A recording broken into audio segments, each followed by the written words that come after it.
AP deputy CM power star Pawan Kalyan ఒకవైపు రాజకీయాలు మరోవైపు సినిమాలతో ఫుల్ బిజీగా ఉన్నారు.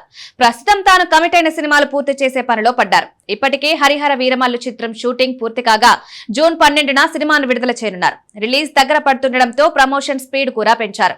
ఈ క్రమంలోనే ఓజీ సెట్ లో కూడా పవన్ అడుగు పెట్టారు. త్వరలోనే ఈ మూవీ షూటింగ్ కు కూడా గుమ్మడికాయ కొట్టేనున్నట్టు టాలీవుడ్ సర్కిల్స్ లో టాక్ నడుస్తోంది. ఈ మూవీని దసరా కానుకగా సెప్టెంబర్ 25న రిలీజ్ చేయనున్నట్లు మేకర్స్ ఇప్పటికే ప్రకటించారు. సుజిత్ దర్శకత్వంలో తెరకెక్కుతున్న ఈ చిత్రాన్ని డివివి ఎంటర్టైన్మెంట్ బ్యానర్ పై భారీ బడ్జెట్ తో నిర్మిస్తున్నారు. బాలీవుడ్ నటుడు ఇమ్రాన్ హష్మి విలన్ గా నటిస్తుండగా ప్రియాంక మోహన్ హీరోయిన్ గా చేస్తోంది. అర్జున్ దాస్, శ్రియారెడ్డి, ప్రకాష్ రాజ్, హరీష్ ఉత్తమన్, అభిమన్యు సింగ్, అజయ్ ఘోష్ సహా పలువురు ముఖ్య పాత్రలు నటిస్తున్నారు. ముంబై బ్యాక్ డ్రాప్ లో ఓ గ్యాంగ్స్టర్ జీవితాన్ని ఆధారంగా తీసుకుని ఈ మూవీ రూపొందుతున్నట్టు తెలుస్తోంది.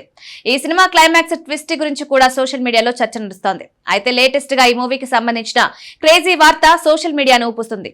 భారీ హైప్ తో రాబోతున్న ఈ చిత్రంలో ఏపీ సీఎం, టీడీపీ అధినేత నారా చంద్రబాబు నాయుడు కోడలు కూడా ఓ ముఖ్య పాత్రలో నటిస్తున్నట్టు జోరుగా ప్రచారం నడుస్తోంది. దీంతో తెలుగు రాష్ట్రాల్లోనే కాక దేశవ్యాప్తంగా ఈ విషయంపై హాట్ బజ్ మొదలైంది. ఏపీలో కూటమి ప్రభుత్వం ఉండగా సీఎంగా చంద్రబాబు, డిప్యూటీ సీఎంగా పవన్ కళ్యాణ్ ఉన్నారు. ఇప్పుడు పవన్ చిత్రంలో చంద్రబాబు కుటుంబ సభ్యురాలు నటించనున్నట్టు వార్తలు రావడం టాక్ ఆఫ్ ది టౌన్ గా మారింది. అయితే పవన్ ఓజీ సినిమాలో నటించనుంది. చంద్రబాబు నాయుడు తమ్ముడికి కాబోయే కోడలు నటి సిరిలేల్లా అని అంటున్నారు. ముందుగా చంద్రబాబు కోడలు అంటే బాలకృష్ణ కుమార్తె నారా లోకేష్ సతీమణి నారా బ్రాహ్మణి అని అంతా అనుకున్నారు.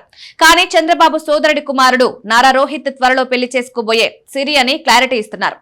తమ్ముడు కొడుకు కావడంతో రోహిత్ కూడా చంద్రబాబు కుమారుడి వరుస అవుతారు. దాంతో సిరి నారా వారి కుటుంబానికి కోడలు కాబోతోందని వివరిస్తున్నారు.